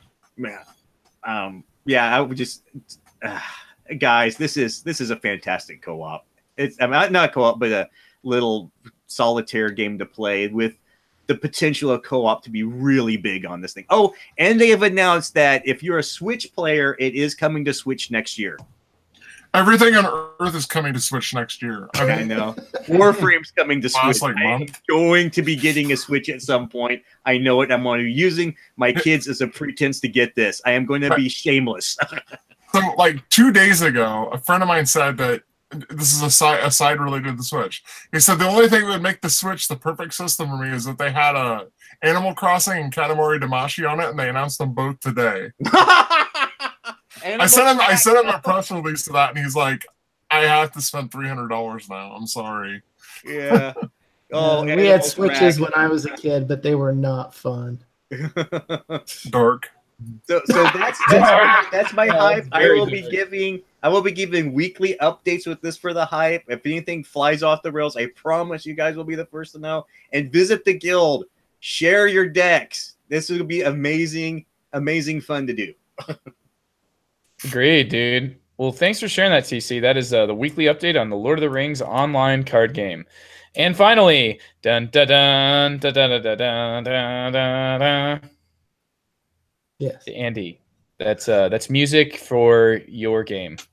Yep. So, yeah, as Joe kind of mentioned, coming from Game Surplus, I have a copy of Wild Blue Yonder, which was a GMT release from not so long ago. It's basically, there was a system, I don't know the history of this too much, but there was a system called Down in Flames, and they were released in some kind of war game magazine model or something, but, you know, there'd be like scenarios and stuff released, and Wild Blue Yonder is an attempt to basically take all of those different scenarios and cards and package them in one area and then kind of clean up the rules and things like that.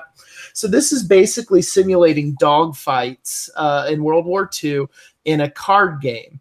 From what I've heard of this, and from people that I respect as game reviewers and players, that they said this very much gives you a feeling like you would get out of a dogfight game like an X-Wing or something in just a card game, because there is jockeying for position. You're trying to come at someone from the side or the rear.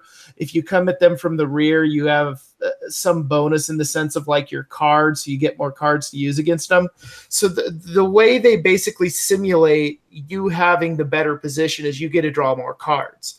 So if you get to like, you know, go up in altitude with your plane, you draw less cards as you're climbing. But if you dive down on somebody, then you get to draw more cards because you're using the speed. And then what happens is when you finally decide, hey, it's time to take somebody out, what happens is then you have to do the dogfight.